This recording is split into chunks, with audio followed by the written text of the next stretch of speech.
It is the dawn of a new era when Pakatan Harapan defeated the long-standing Barisan Nasional in the 2018 Malaysian general election. It was the first loss for BN after ruling the country for more than 60 years. Tun Dr. Mahathir Mohamad became Prime Minister for the second time. In the election, PH won 121 seats out of the 222 seats. So what contributes to Pakatan Harapan's victory? Prior to GE14, PH had promised to bring about drastic changes in the government. Some of its manifesto promises is to reduce cost of living, defer repayment of PTPTN loans for borrowers earning less than RM4,000, institutional reforms towards improving economic and political governance in Malaysia, as well as to conduct investigation on the 1MDB scandal. Undoubtedly, these attractive promises has ultimately led to PH victory in the recent general election, with people placing high hopes on Tun Mahathir.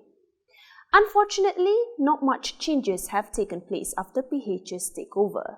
Today, many are bashing the government for its numerous U-turns, over-promising and breaking of manifesto promises. In fact, cost of living remains as the main issue of Malaysians even after the abolishment of GST.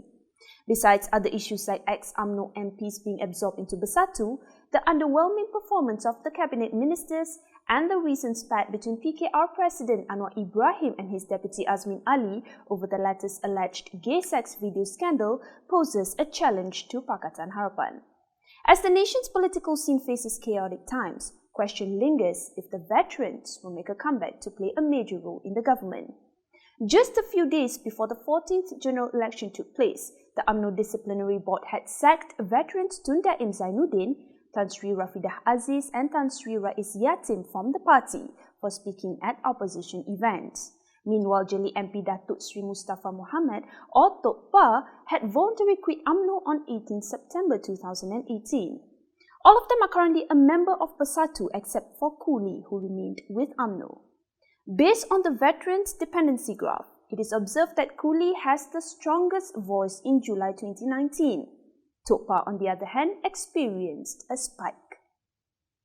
Starting with Kuli, the veteran leader is seen to occupy more than half of the share of voice in the last 7 days. Although he stands as an opposition, the Kelantan aristocrat fights for a different cause than party leader Ahmad Zahid Hamidi. Kuli pledges to reform UMNO following their defeat in GE14. He even went head-to-head with the latter in the party's presidential election last year. In the past month, Kuli is seen to frequently mention Prime Minister Tun Mahathir. On July 20, he presses Tun Mahathir to complete a full term in office so as to fulfill PH's promises made in the last GE. Earlier, he suggested the possibility that PH may self-implode following Anwar Azmin's spat should they go head-to-head. 2 days later, Tun Mahathir dismisses Kuli's party-split comment.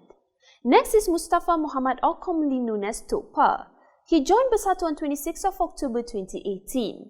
Tok Pa left UMNO after over 40 years with the party, quoting the party has lost its true direction.